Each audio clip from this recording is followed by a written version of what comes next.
It's so wild to me that when we talk about an issue that so much indicts the Biden administration for the laws they were breaking, that the only thing Democrats can do is call it a dumb hearing, talk about bird flu, and say, here's one that one of my colleagues said, Joe Biden is gone and we need to be looking at what's happening right now.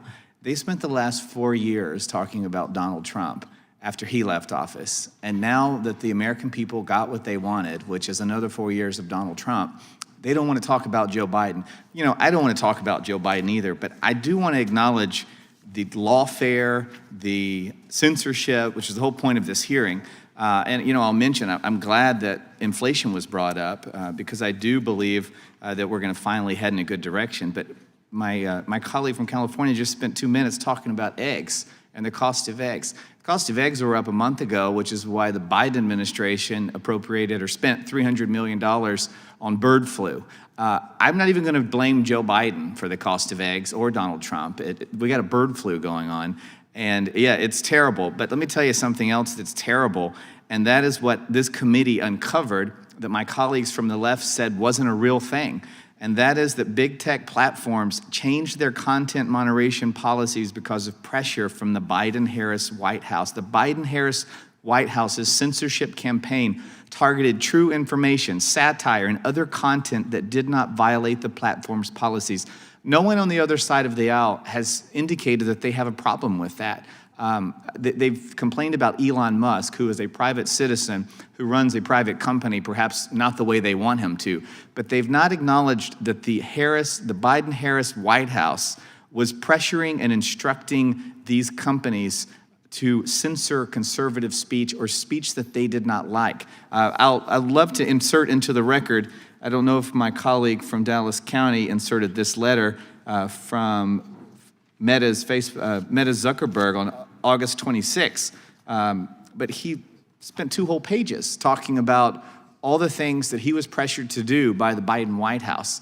And this was after Trump said, I'm going to lock up anyone who interferes in this election. My colleague from California mentioned that as if that was some terrible threat to make. I'm going to defend the integrity of the election. Well, after Trump said that, this letter came out as if Mr. Zuckerberg was admitting, which he did, that they'd been breaking the law because the White House had asked them to. Mr. Schellenberger, I'll ask you to comment, if you will. I haven't heard any outcry or condemnation from the left about all this censorship from the Biden White House. I want all the censorship to stop. But what am I missing here?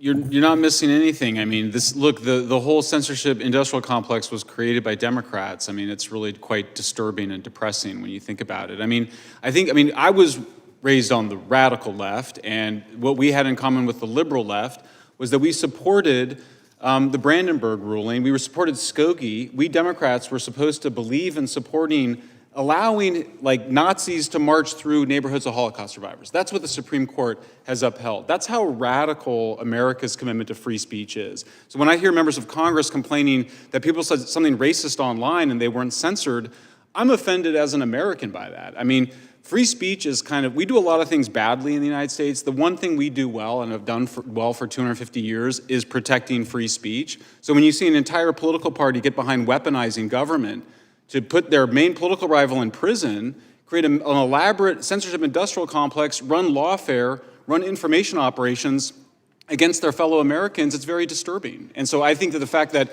we're still talking about what happened, we should be talking about what happened. It was a woke reign of terror for the last 12 years where people were scared to say their mind in public, in private, and we had these elaborate governmental apparatuses in place to aggressively censor behind the scenes using law enforcement organizations to do it. So I think that the fact that we're all still a little upset about that and that we're very concerned about what the Europeans are doing, I think should be a little bit more understandable for those of us that were raised in the true liberal spirit of the left.